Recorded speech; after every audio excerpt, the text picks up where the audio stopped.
आता म्हातारी करायची होती, मग मी तेच विचार केला की मुंबईशी रिलेटेड पाहिजे. म्हातारी पण ती मराठी असेल, ती एवढी ह्यूज आहे तर ती नॉर्मल व्यक्ती नसेल, तर मग ती काहीतरी मिस्टिरियस असू शकते, जादुई असू शकते. तिचे दागिने बघाल तर ते पण एकदम वेगळे आहेत, युनिक आहेत. चष्मा बघाल तर तो पण युनिक आहे, एकदम डिझाईन आहे त्याला, अँटिक आहे तो. तो असं वाटतोय की तो तेवढाच जुना असावा जेवढी मुंबई जुनी आहे. माझं नाव ओमकार पाटील आहे. मी एक व्हिज्युअल आर्टिस्ट आणि इलस्ट्रेटर आहे. मी 2017ला मुंबईला आलो माझ्या एज्युकेशनसाठी. मला JJला ॲडमिशन पाहिजे होतं, ते मिळाल्यानंतर मी मुंबईला आलो. माझी जी सिरीज सुरू आहे आत्ता, ज्यामध्ये मी आयकॉनिक स्ट्रक्चर्स किंवा बिल्डिंग्स घेतोय. म्हातारीचा बूट आपण ऐकतो, पण ती कुठल्या म्हातारीचा बूट आहे आणि हा एवढा मोठा का आहे, आणि जर बूट एवढा मोठा आहे तर ती म्हातारी केवढी असेल. मग त्यावेळेने मी ते इलस्ट्रेट केलं. तुम्ही चालत असाल तर तुम्हाला मुंबई वेगळी दिसेल, तुम्ही टॅक्सीत असाल तर वेगळी दिसेल, ट्रेनमधून तुम्हाला सेम शहर वेगळं दिसणार, तर बसमधून वेगळं दिसतं. तर त्याप्रमाणे सायकलवरती मी फिरायला लागलो. मी फ्लायओव्हर्स जे मी कधी यूज करत नव्हतो, कधी टॅक्सीतून केलं तर करायचो, तर ते यूज करायला लागलो सायकलवरून. तसं फिरता फिरता मला एक टॉवर दिसला, जो मला कॉइन्सच्या स्टॅकसारखा दिसला. म्हणजे हे असतं ना कॉइन्सची गट्टी, तर त्यासारखा दिसायला लागला. मग मी त्याचा तिथेच थांबलो, फोटो क्लिक केला. घरी येऊन मी त्याच दिवशी ते आर्टवर्क बनवलं आणि ते इंस्टाग्रामवरती पोस्ट केलं. ते लोकांना एवढं आवडलं, म्हणजे जे बाकी मी करत होतो त्यापेक्षा हे काहीतरी वेगळं होतं आणि ते थोडं त्याला रिस्पॉन्स पण चांगला मिळाला.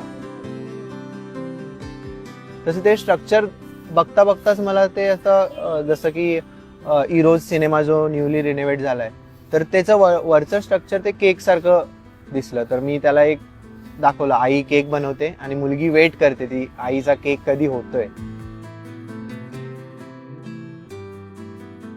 वेगळं स्ट्रक्चर असेल जे नॉर्मल आपले ब्लॉक्सचे बिल्डिंग नाही आहेत, ते सोडून काहीतरी इंटरेस्टिंग शेपमध्ये स्ट्रक्चर किंवा बिल्डिंग आहे, तर ते वेगळं दिसायला लागतं की अरे हे कशासारखं दिसतंय, याचं हे होऊ शकतं, अजून पॉसिबिलिटीज मी काढतो. तर त्यातली जास्त रिलेटेबल जी असेल ती मी ड्रॉ करायला घेतो.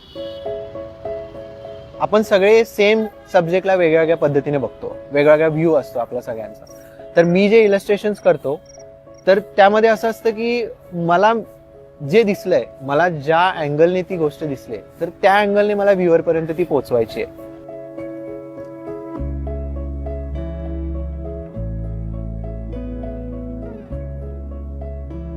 बाकी बघाल तर जसं मी वर्लीचा सीलिंग केलाय, तर त्यामध्ये फिशरमॅन दाखवलंय, तर त्या केबल्स मला नेट सारख्या दिसल्या. आणि मी हे पण ट्राय करतो की ते जास्त रिलेट कसं होईल लोकांना. जसं की वर्लीचा सीलिंग आहे, तर तो जास्त करून रिलेटेड आहे कोळी बांधवांशी, आपल्या कोळी लोक आणि समुद्र, तर फिशरमॅन कम्युनिटी. आणि दाखवायला काय मी स्पायडरमॅन सुद्धा दाखवू शकत होतो जो जाळं फेकतोय नेट. पण मुंबईमध्ये सीलिंग आणि स्पायडरमॅनचा काही संबंध नाहीये.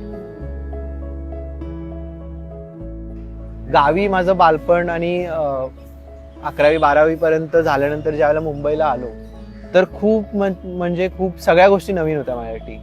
म्हणजे इकडे कॉन्ट्रास्ट जो आहे, जेवढे रिच आहेत तेवढेच पुअर आहेत, लोक एवढे फास्ट जगतायत इकडे, जे गावी असं होत नाही.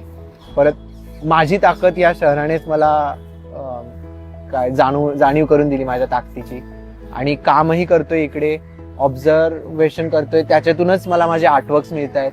हे शहरच आहे जे मला माझं इलस्ट्रेशन्स देत आहे, सब्जेक्ट्स देत आहे काम करायला, आणि माझं वेगळं अस्तित्व निर्माण करण्याचा प्रयत्न करतोय.